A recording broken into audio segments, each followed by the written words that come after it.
Next question read कर लेते हैं। नेक्स्ट क्वेश्चन आपकी स्क्रीन के ऊपर ये रहा, calculate proprietary ratio from the following. इस क्वेश्चन के अंदर भी बहुत सारा डाटा दिया गया है, देख लेते हैं वो डाटा क्या क्या है।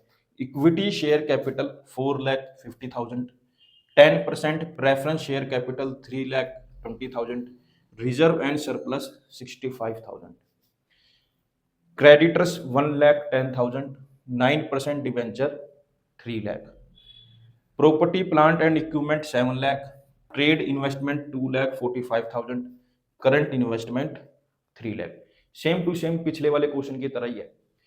प्रोप्राइटरी रेशो का फॉर्मूला होता है बेटा शेयर होल्डर फंड अपॉन में टोटल एसेट। ना तो इस क्वेश्चन में डायरेक्टली कहीं शेयर होल्डर फंड दिया गया, ना ही डायरेक्टली टोटल एसेट दी गई। जो हमें गिवन डाटा है उसकी हेल्प से हमें शेयर होल्डर फंड भी निकालना है और टोटल एसेट भी निकालनी है। तो बेटा शेयर होल्डर फंड का फॉर्मूला होता है इक्विटी शेयर कैपिटल प्लस में प्रेफरेंस शेयर कैपिटल प्लस में रिजर्व एंड सरप्लस। तो इक्विटी शेयर कैपिटल हमें दी गई है 4.5 लाख, मैंने पुट कर ली। 10% प्रेफरेंस शेयर कैपिटल दी गई है 3,20,000, मैंने पुट कर ली, प्लस रिजर्व एंड सरप्लस मुझे दिए गए हैं 65,000, मैंने पुट कर लिए। जब मैंने इन तीनों का सम करा तो मेरी शेयर होल्डर फंड आ गई 8,35,000। तो हमने एक अकाउंटिंग वेरिएबल तो निकाल लिया। अब हम टोटल एसेट निकाल लेते हैं। टोटल एसेट का फॉर्मूला होता है फिक्स्ड एसेट प्लस में इन्वेस्टमेंट प्लस में करंट एसेट। तो फिक्स्ड एसेट का मतलब क्या है यहाँ पर, प्रॉपर्टी प्लांट एंड इक्विपमेंट से, प्लस ट्रेड इन्वेस्टमेंट प्लस में current asset. Property plant and equipment हमें दी गई है 7 लाख, मैंने पुट कर लिया, प्लस ट्रेड इन्वेस्टमेंट दी गई है 2,45,000, मैंने पुट कर ली।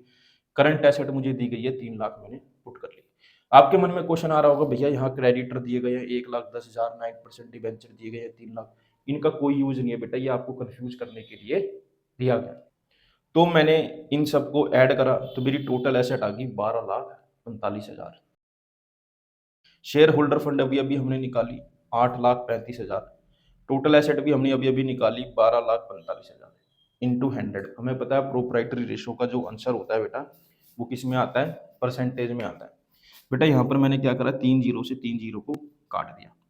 फिर मैंने क्या करा, 835 को 100 से मल्टीप्लाई करा तो ये आ गया 83,500 अपॉन में 1245। जब मैंने इसको सिंप्लीफाई करा तो मेरा आया 67.0682%। मैंने आपको बोला है ना डेसिमल के बाद 4 डिजिट तक आपको सोल्व करना है।